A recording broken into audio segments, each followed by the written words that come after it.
9, 8, 7, 6, 5, 4, 3, 2, 1.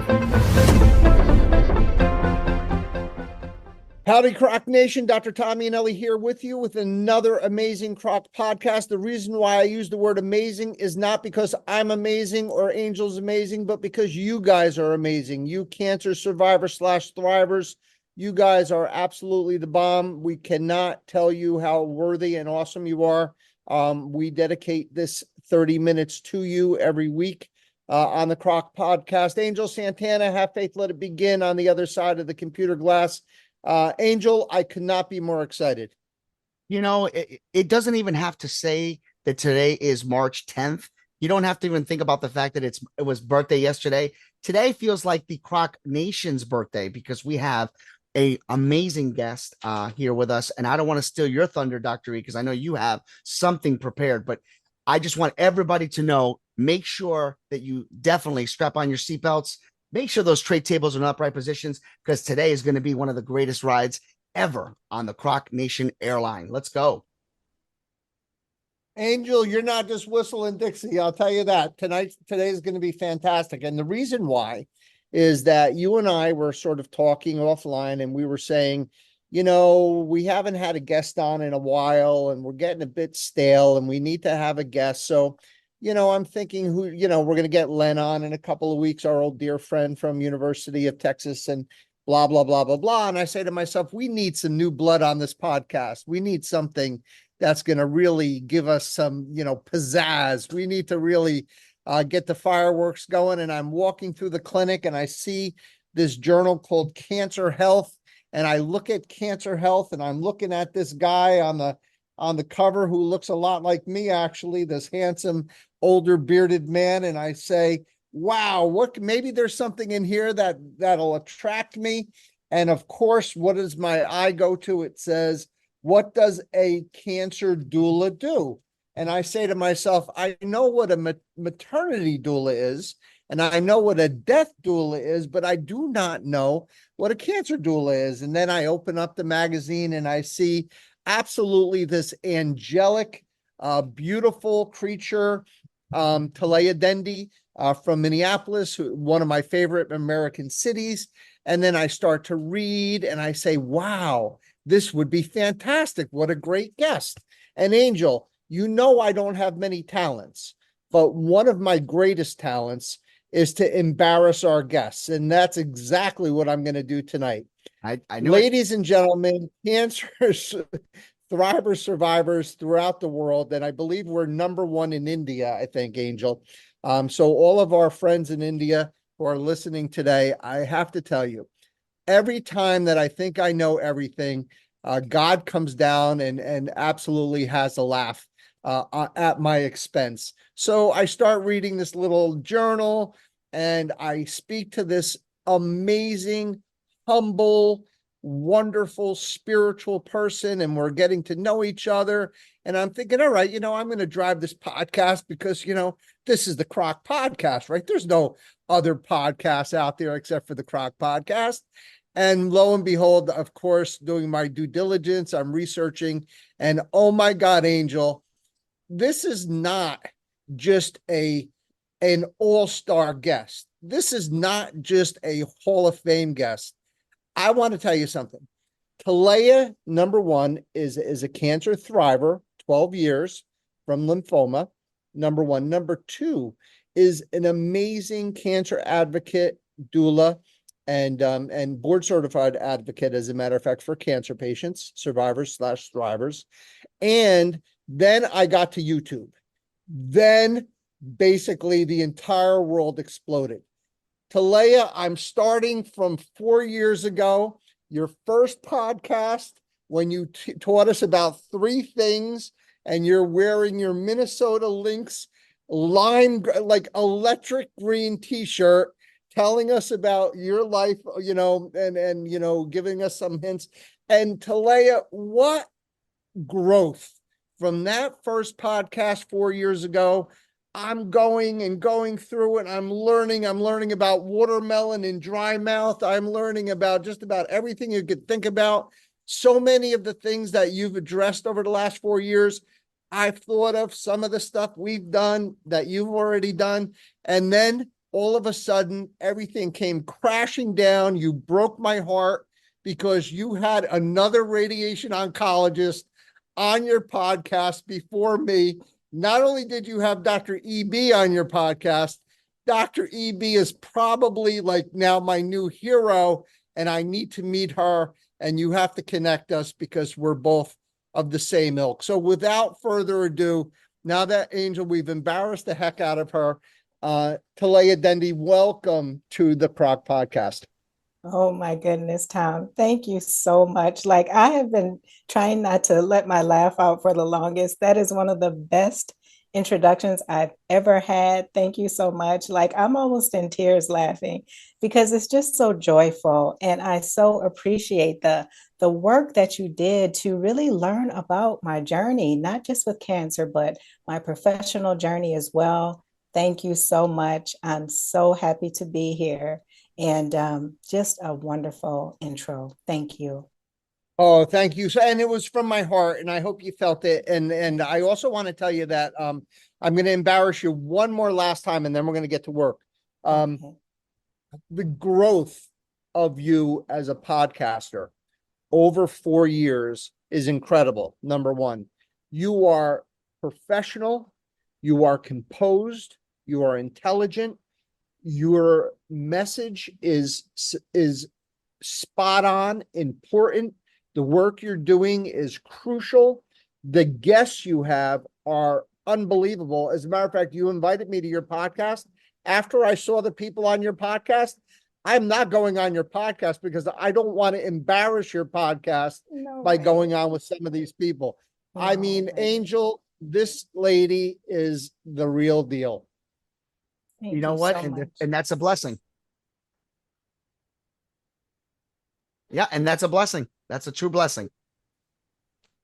And the other thing I want to say to Leia, honestly, with all kidding aside, you know, you also did one other thing for me. You actually, because Angel and I, we do this every week, and this is our 4th season. I'm happy to report. But I will say thank you.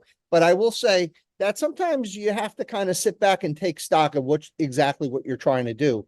And, having seen, your podcast and gone through all your podcasts, I said to myself, we have so many similarities with Talaya. There's so many subjects that we both at the same time kind of hit on. And you want to hear something really actually bizarre, but it doesn't, like, there are no coincidences, right, Angel? With our creator, with our Lord. But I will say that the challenge to me was to make sure to reinforce that what we were doing was going to be appropriate and meaningful for our survivor thrivers. And I've come to the conclusion that what I think we probably do best, being that we're in the business on the medical side, on the caregiver side, is to recognize the broken system and to basically tell everyone that the emperor doesn't have clothes, and to kind of, I don't want to say rat out the medical community, but challenge the medical community to do better, because we can do better and we have to do better for our survivor thrivers. So Talaya, thank you very much for all of those gifts you gave us. Thank you so much. And congratulations on 4 years. That is huge.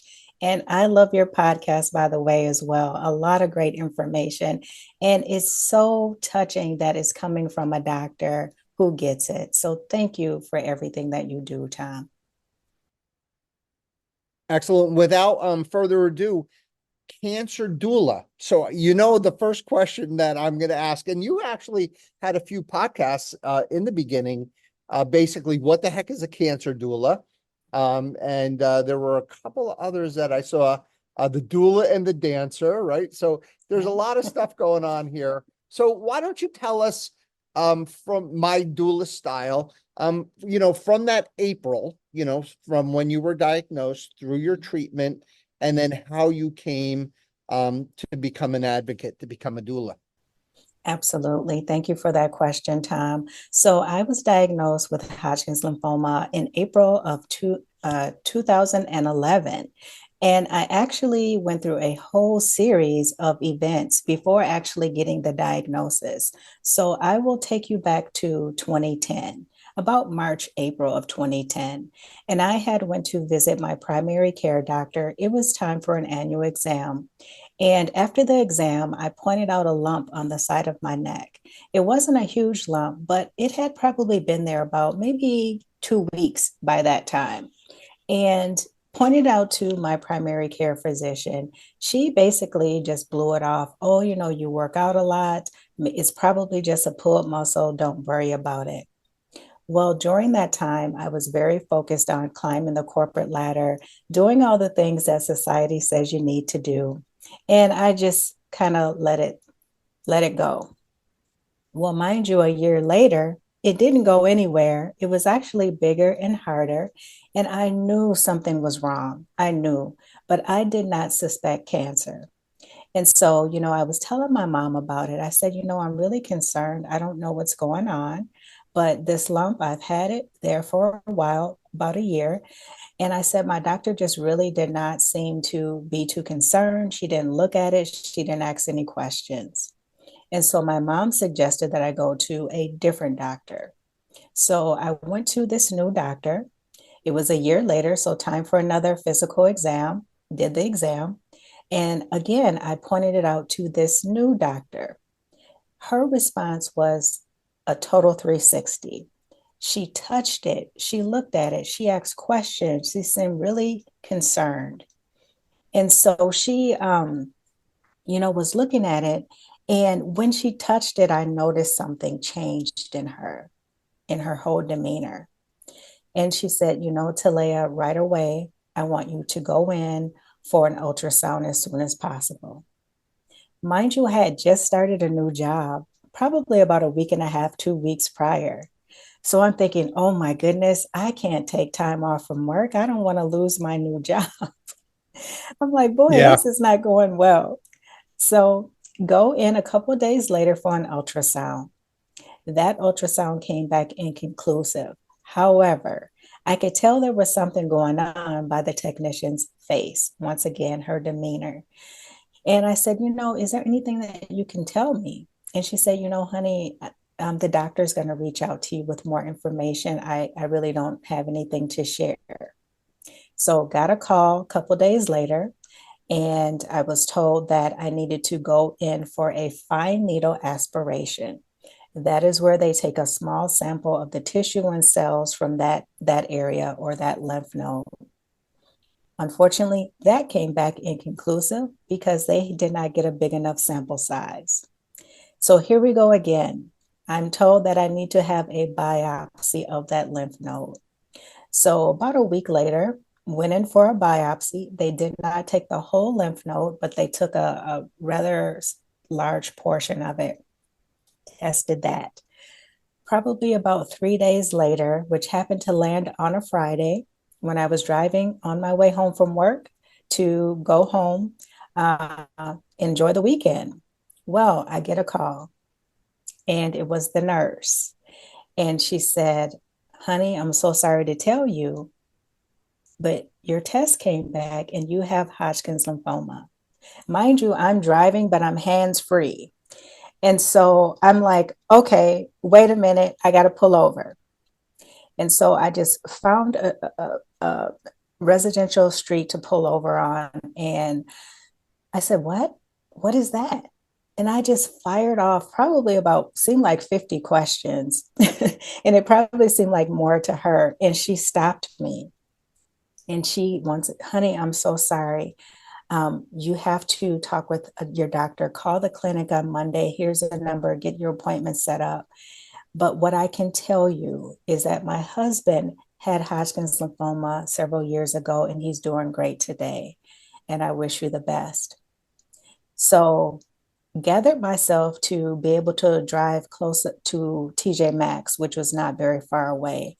got off my car, just walked around TJ Maxx for about 30 minutes because I'm just replaying and replaying what I just heard.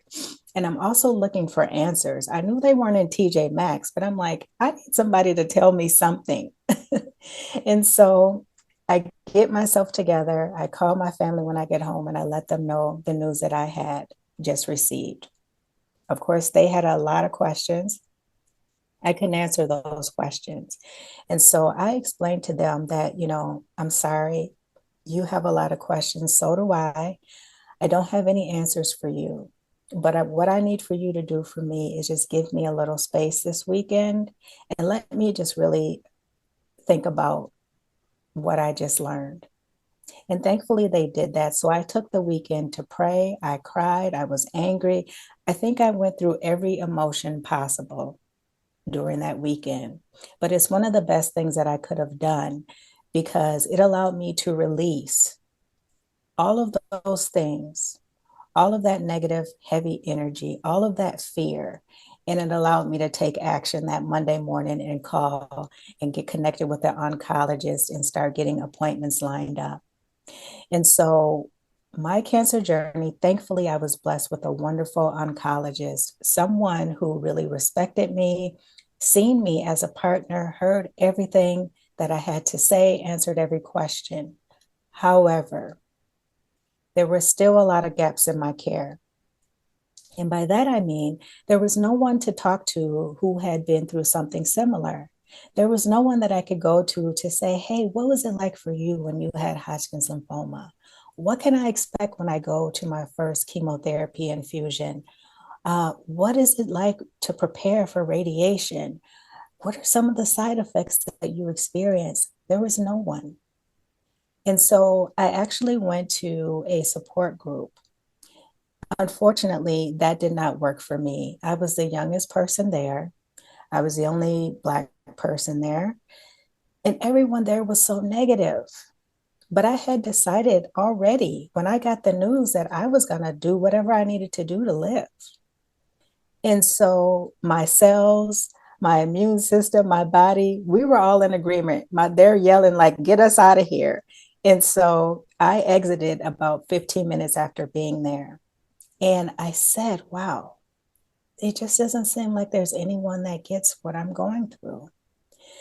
And so instead of just, feeling pity and frustration, I started researching and learning about how can I help myself.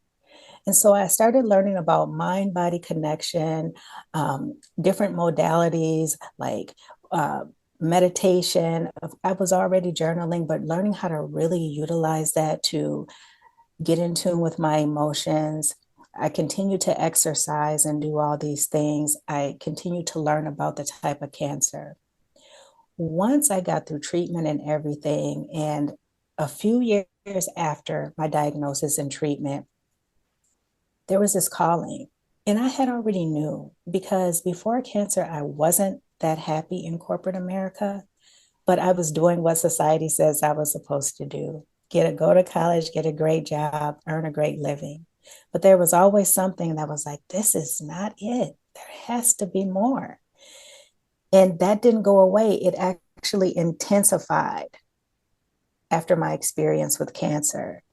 And so I really listened and I tapped into it. And I knew that I was a helper. I always knew that I was a teacher. I actually wanted to be a teacher when I was a child. And so I just was like, other people must be experiencing what I experienced. And I just thought about it. And I said, first, I started off and I said, well, maybe I should look into cancer coaching or supporting people with cancer. I didn't really care for the word coach because it was everywhere, coach this, coach that. And it really didn't carry the weight of what I really wanted to do for the people that one day I would be supporting. And so I just started researching other supportive words like doula. And I came across birth doula. And I said, let me just really dissect that. And I dissected the word doula, and in its simplest form, it means someone who supports another person through a major life change or significant health-related experience. Major life change, significant health-related experience. Yep, that's definitely cancer for you. And so I said, that's what I'm gonna say. Cancer doula. No one knows what the heck it is, but I'm gonna say it and I'm gonna educate people on it. And I like to make this reference. A birth doula is someone who supports a birth doula is the beginning of life. They help bring life into the world. Death doula, end of life, they help people transition. And as a cancer doula, I work with my clients to focus on the present, to help them face this thing called cancer in front of them and get on the other side of it. Because, they get to choose what kind of life they want to live. Now more than ever, when you get that diagnosis, it's time to focus on why. What are your reasons for wanting to live? Absolutely. I want to kind of put a little bookmark there and go a little backwards before we go forwards. So Angel, that story, profound, really, puts a hole in my heart, because I have to be honest with you. We have to continue what we're doing, because there were so many things that were done incorrectly, and I'll explain. So from the medical side, so from the caregiver side, I am appalled that the culture continues and remains just to be a good doctor, just to be a good nurse, just to make sure that Talaya gets the proper treatment and gets cured from their cancer. Like, that's your job, right? That's it. The answer to that is no, that's not your job. That's part of your job. Actually, I won't say a small part of your job, but that's only a portion of your job. Your job is to recognize that you're not a 9 to 5 punch a clock kind of person. If you want to be an oncologist, if you want to be a cancer survivor / thriver, caregiver, then that mentality has to go out the window. You cannot give a survivor thriver a diagnosis of cancer on a Friday night when they're driving home from work without any support. You can say, Talaya, you need to come in tomorrow. Your doctor's going to meet you in the clinic. They might be wearing tennis shoes, but they'll be there, and they're going to go through, what Hodgkin's is, and they're going to tell you that they're going to take care of you. They're going to tell you how they're going to take care of you. They're going to answer your questions. If you want to have one of your family members present or on the phone or whatever, terrific, not a problem. And here are the support systems that you have available to you. I will not hang up my microphone until that day comes. And I have a feeling, Angel, that whole cancer doula role might be that bridge that's missing, between the providers and the survivor / thrivers. Talaya, I wanted to get your thoughts on that. That is correct, Tom, because that's what I say. I bridge the gap between the medical and emotional sides of cancer. Cancer patients just want to be heard, they want to be seen, they want to be respected, and they want guidance. They want answers. No matter how grim the answers are, they want to know, because that's how you make the best decision for your life, for your family. And so it's critical.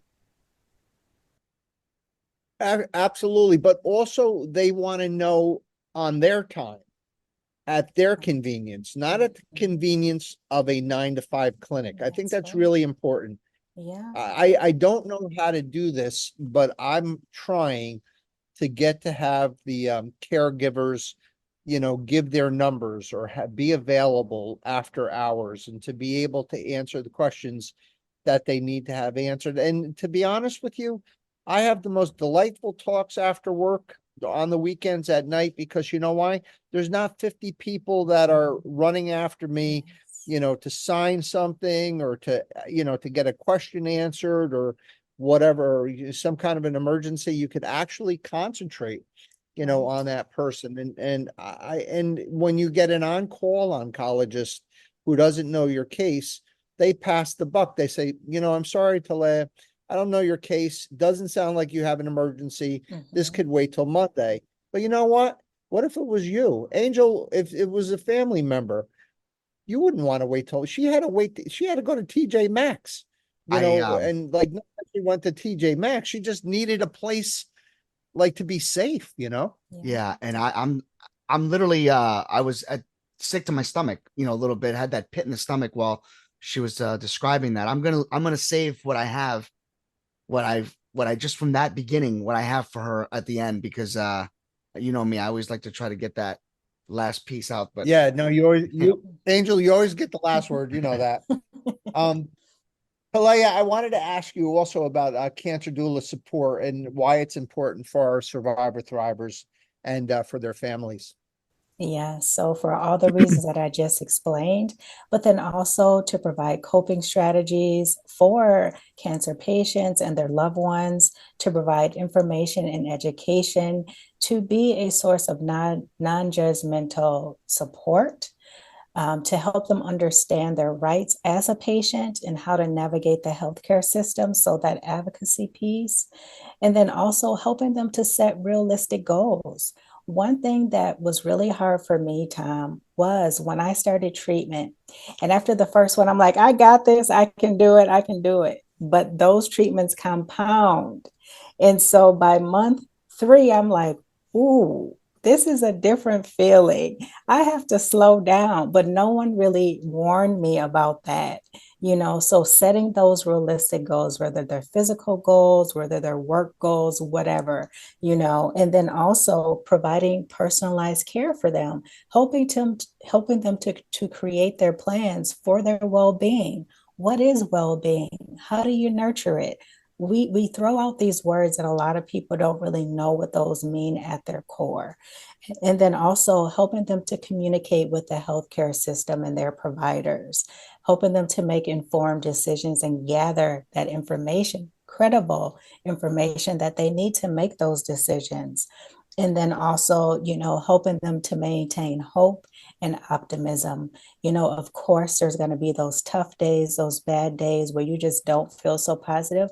And that's perfectly fine. No one is ever positive all the time.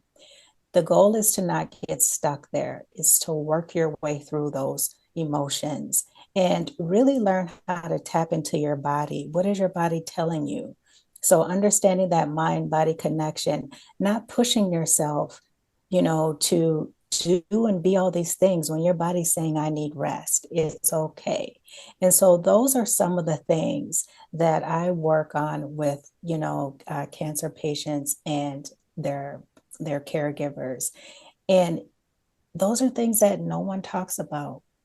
Those are things that no one really thinks about. It's just getting that person treated for cancer. But there's so much more that goes on behind the scenes. And I was going to say that, what a service that you provide. And I'm assuming there are other cancer doulas out there. And I don't know if you've connected with them or if there's an association of you guys. But I will say, I wish there was an opportunity or an ability where how could a patient, and not just my patient, because, every single one of my patients now is going to get an on the other side card from me. But all kidding, and I mean that seriously, but because of how important your work is, but how would a person who's not like, Angel and I, that's what we do, right? We do survivorship, we do cancer survivor advocacy, and information and education as you do. But even we didn't know, about this service. So how could we get, your service or services like you, advocacy services, to become part of the mainstream? Okay, so first I'll go back and address something that you just said. When I started this, I didn't know of any other cancer doulas. It was something that I created out of a need that I had. And so I wanted to fulfill that need. Now I'm seeing other people who are calling themselves cancer doulas. I have not connected with them. They have not reached out to me. But everyone does it different too. And so, to answer your question, I think that the healthcare system itself needs to be more open and receptive to people who are doing these kinds of things outside of their system. I can honestly tell you, Tom, I think I went to every hospital and clinic in the Twin Cities when I first started this, and no one wanted to talk to me. Still today, a lot of them don't. Mayo Clinic is not that far away, and I have knocked on their door numerous times, and I'm not part of their system. So I think that having an open mind and not being so just focused on the system piece, it needs to be focused on the holistic care piece, caring for what's best for the patient piece. Um, as you know, there's just a lot of red tape. And I was told that, we have to be careful of what we let people come in and say and do and all those things. And I get that. But I think just being more open minded, because things are changing. People are waking up and they're understanding that it's not just about treating the cancer. Patients want more than the standard, cancer treatment. Here's a brochure. Go down the hall and talk to your social worker if there happens to be one. And so just being open minded and really, really wanting what's best for the patient and focusing on that coordinated care. Oh my God, absolutely. And I'm going to intertwine a personal story to support, your frustration. Angel, you don't even know the story. So the CROC podcast is just one small tip of the iceberg. So, CROC stands for Citizens Reunited to Overcome Cancer. And quite frankly, this is our 25th year of advocacy. So in 1999, when we started, when I had hair and my hair actually had color, um, there was nothing out there. It was just tumbleweeds.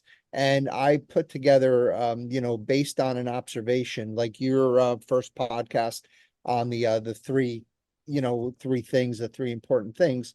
Mine was the waiting room. And what I did was I noticed the power between survivors. So in the waiting room, how people from different walks of life, completely different. As a matter of fact, these two women couldn't be any more different.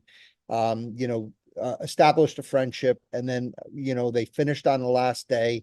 I took them out to lunch, and just observing them, the power between those two survivor thrivers is what began this organization, this advocacy for survivor/thrivers. And I remember getting to the point within our first 10 years when we were doing monthly meetings, and we would go to and this is before social media, before anything, and we went to a local restaurant. We would rent a room, we'd throw out some pizzas and whatever, and we'd have a lecture, we would have an activity, we would have, music or whatever it was. And the thought process was to just get our thrivers in a room where they can sort of be together and collaborate and gain information. And I pitched this to our medical system at the time. And I said, hey guys, I'm onto something. There's something very powerful here.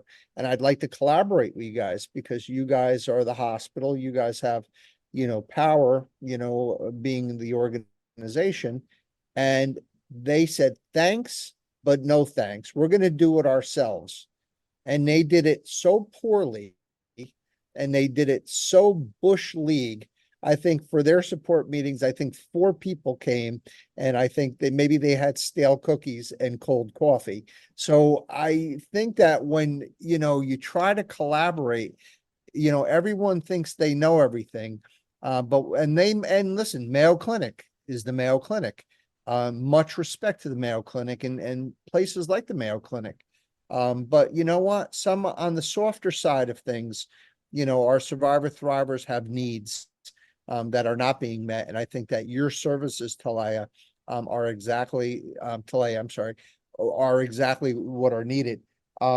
So I also wanted to ask you another question about, you and I had talked offline about the cancer diagnosis and that sort of grim albatross around the survivor thriver's neck about cancer and death, and how, your work is to actually change that perception of cancer being equated with a dark, grave and end of life situation. Yes, yes. Thanks, Tom, for bringing that up.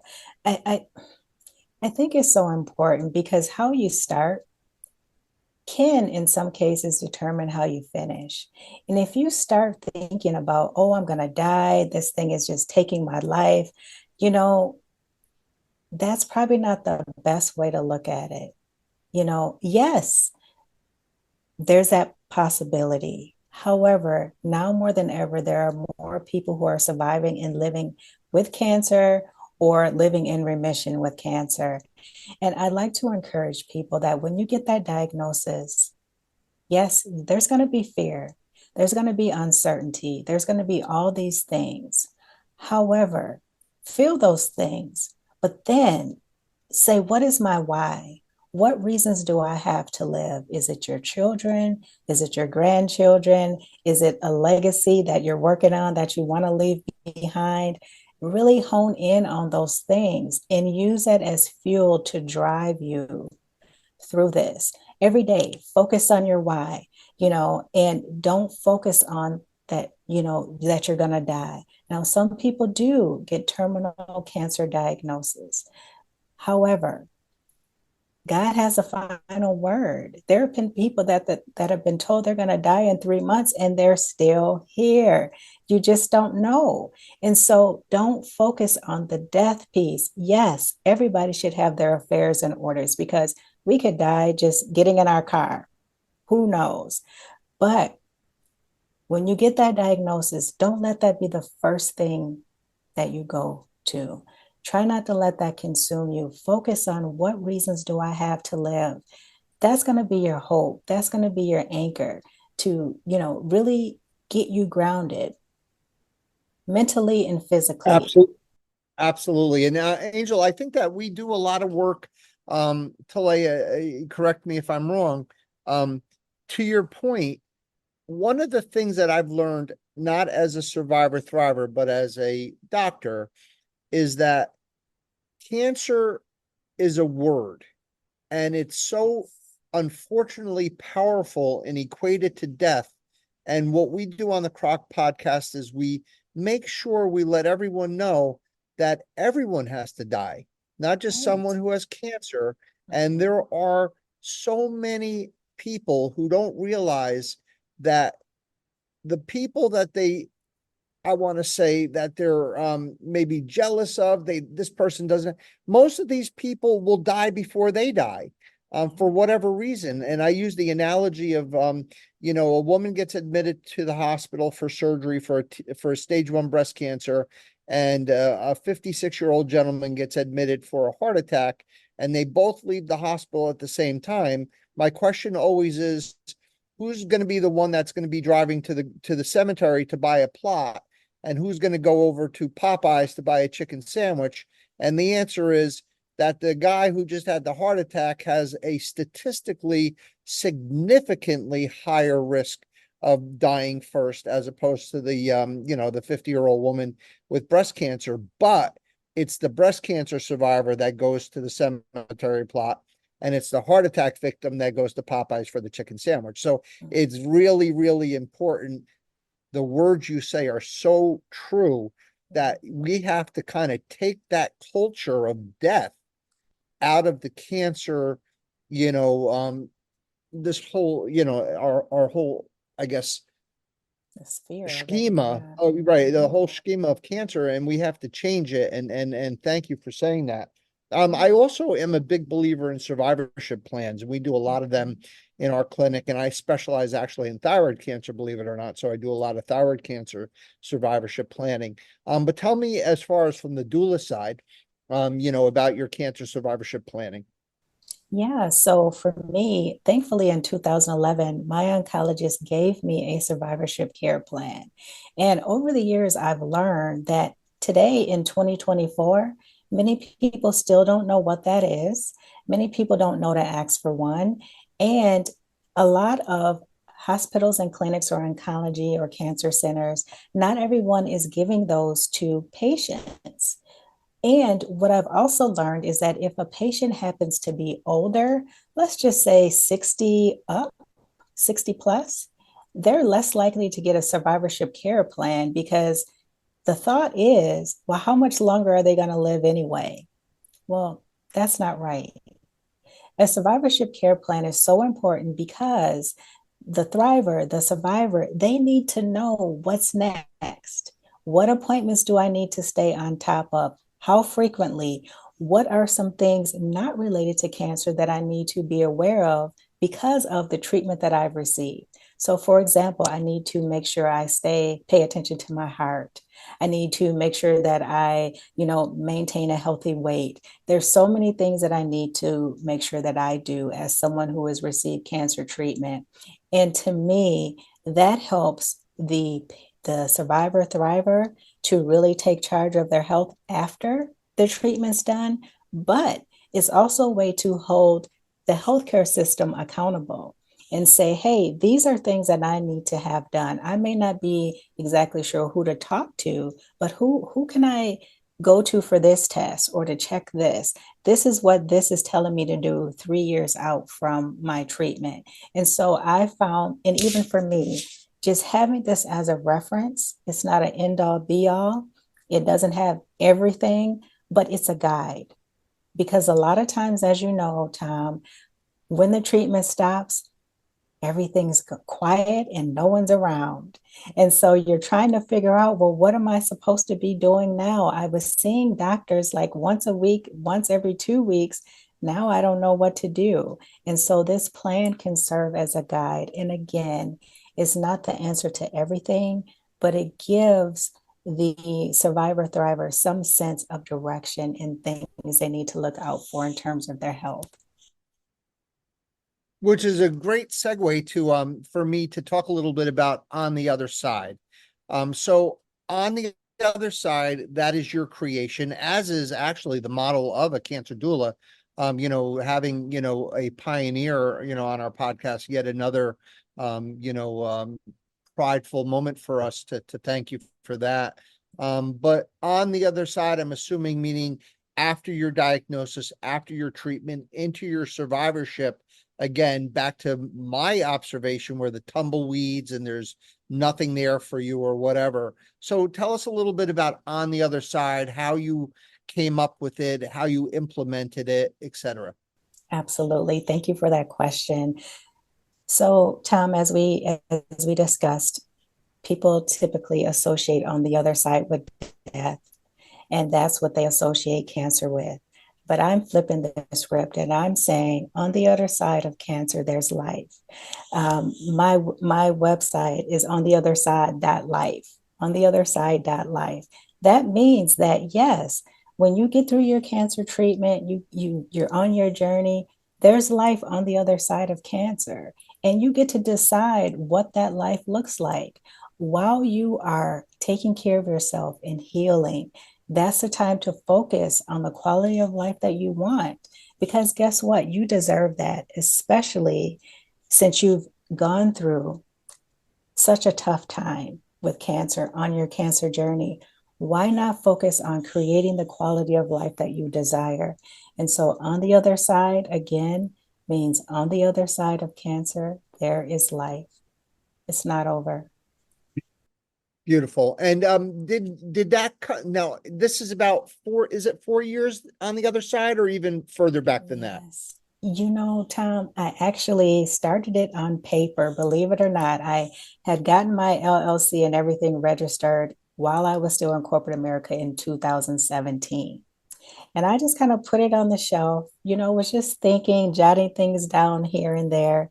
Because again, I was still focused on corporate.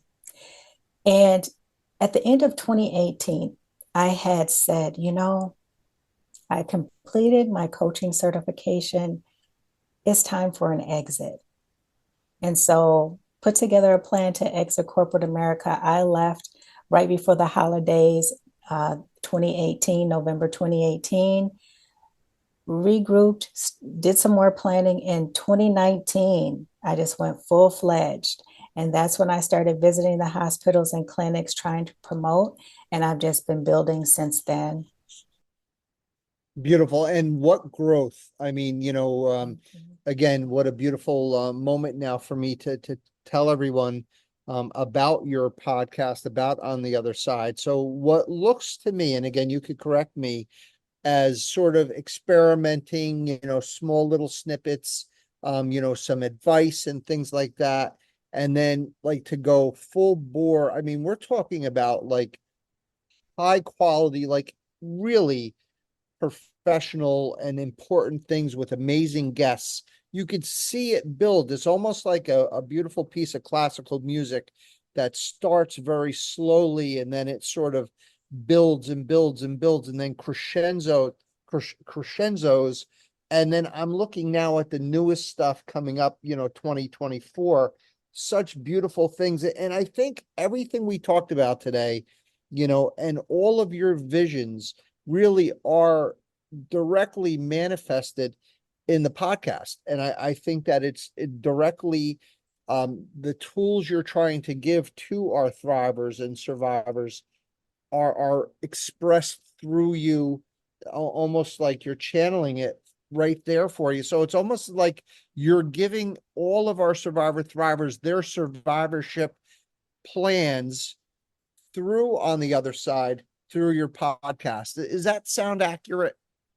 That's very accurate. And I so appreciate that you picked up on that. And I'll just share this, Tom. Actually, the videos that you saw early on, those were videos that I had done on my website On the Other Side. But I actually officially started a podcast in August of 2021 called Navigating Cancer Together. And that podcast was actually a spinoff of a group. I called them meet and greets that I was doing every month as a result of COVID, because so many people just felt extremely isolated, more so than they did before. And I would have these monthly virtual get togethers, talking about a different topic every month, just bringing people together, bringing community together. Or I would have a professional come on, an expert, and talk about a particular topic. Well, as COVID was moving along and people were getting back into the world, getting back outside, attendance started to drop. So I said, I want to keep doing this, but I need to do it in a way that's convenient for people whenever.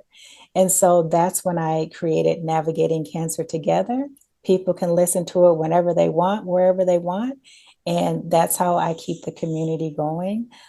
And I just like to bring on so many different people from all walks of life, because anyone, I don't care how much you make, I don't care where you live, how old you are, anyone can get cancer. Absolutely. And how, and again, Angel and I are going to put this on our, on our website and everything, but for this particular podcast, how could someone who might have an interest in learning about what you do, seeing some of these podcasts and videos, how can they access that? Absolutely. Thank you for that. So, Tom, they can go to ontheotherside.life. Again, on the other side, that's one word, .life, LIFE. And actually, that's my website, but you'll see a tab as well that says podcast. And you can see all my podcast episodes. I think I have about 133 now. But then also there's a more tab, and they can go back and view some of those videos that you've mentioned, or they can actually go to my YouTube channel, which there's an icon on my website as well. And so they can access all of that information from my website. And everybody, just want to let you know, Angel will also have all of Talaya's social media tags and everything, on the identifiers, both for this podcast as well as on the website. Angel Santana, I know you don't feel the love right now, but you always get the last word, my brother. So please I know you've been winding up, man. You're ready you're ready to go. So let's go, man. Let's hear what Angel Santana has to say. Listen, first and foremost, I would like to just thank you for getting your story out there and being personal. I'm always been a firm believer. Personal testimony is the strongest and the most efficient way to reach out to others, especially in their time of need. CROC Nation, I want to say one thing. Today, we were blessed to have a leader on this program. And when you hear the word leader, you cannot help but think about leadership. They say leadership is the ability to guide others without force into a direction or decision that leaves them still feeling empowered and accomplished. This is a young lady who is doing remarkable things. She is doing the work that I would like to point out that, in her words, after prayer, after struggle, after battling storms, she dusted herself off. She helped others while she needed help on her own. The Bible has said, ask and it'll be given to you. Seek and you will find. Knock and the door will be open to you. Her door that she has opened is allowing others the ability to seek the answers that they well deserved. I want to thank you for doing that. And I know there is a plan for you, and that plan has endless amounts of paths to righteousness. Thank you so much, Angel, for your kind words. And I received that. Thank you so much. Angel, there are no words I can add to that as far as my gratitude, as far as my admiration, as far as my my devotion to Talaya and what she's doing. And I can tell you right now that now that we know where she lives, we will be stalking her and we will get her back on this podcast. And Angel, I would like you to even consider stalking her to get her on Have Faith, Let It Begin on your podcast, which is a wonderful daily commuter podcast of inspiration and spirituality. I think she'd be a great fit. So we're going to end this podcast the way we end every podcast. First, we'll start with a little pep talk. So you guys out there, you've just been diagnosed. You've just been given that phone call. You're driving home Friday night. You've got cancer. Call the doctor on Monday. What do you do? How do you feel? Those feelings are just overwhelming and overpowering. You feel that you're going to die. You feel that you're alone. You feel completely terrified. You feel completely overwhelmed. You're in complete despair. Believe me when I tell you, you have the strength of Talaya within you, within your spirit, and within your survivor's soul. There is a person, there is a soul that is going to, as Angel said, pick themselves up, pick you up, dust you off, and get you through until you're on the other side. And then when you're on the other side, I'm going to challenge you as the survivor thriver to be a leader, to take your experiences Talaya did, and please try to give back all of the blessings you've received. And I believe that the examples of people like Talaya are the stories that will empower you through your survivorship. I'm going to end, as I end each podcast, wishing everyone out there a long, healthy, happy, and cancer-free life. God bless you. God be with you. Peace.